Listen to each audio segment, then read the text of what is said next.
सहरी खाते वक्त आपने इस एक गलती से बचना है, वरना आपका रोज़ा नहीं होगा। और 80 से 90% लोग इस गलती का शिकार रहते हैं और उनका रोज़ा नहीं होता। वो समझते हैं कि हमने रोज़ा रखा हुआ है।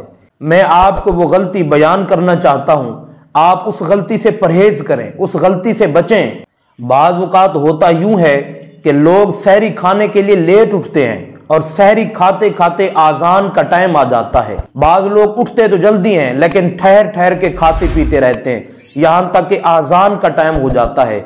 याद रखिएगा, ये एक बहुत बड़ी गलती है जिससे हमें बचना चाहिए। बाज़ औक़ात इस गलती से नहीं बचते। आप कस्बों के अंदर गौर व फिक्र करके देखें, देहात के माहौल में ये सारी चीजें चलती हैं और बाज़ औक़ात सहरी खाते खाते लेट हो जाते हैं। 80 से 90% ऐसे लोग हैं जो इस गलती से परहेज नहीं करते। याद रखिए, वो गलती मैं आप लोगों के सामने रखना चाहता हूं जिससे हमने आज के बाद बचना है। जब आप सहरी कर रहे हैं तो आप टाइम को देखते हैं, टाइम जो आपके लिए मुंतखब किया गया है कि इस टाइम के अंदर आपने अपनी सहरी को रोक देना है, सहरी खाना खत्म कर देना है, उसी टाइम पे आप अपनी सहरी खत्म कर दें।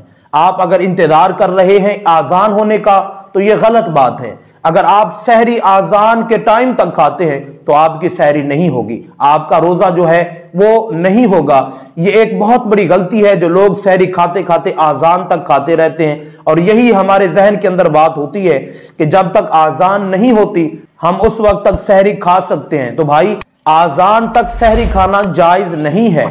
जो मुकर्रर वक्त है, जो टाइम दिया जा चुका है कैलेंडर्स वगैरह पे, आप उसी टाइम के मुताबिक सहरी खा सकते हैं, ना कि आज़ान के टाइम तक। मैं उम्मीद करता हूं आप तमाम अहबाब ने मेरे इस गुफ्तगू को तवज्जो के साथ समाअत फरमाया है।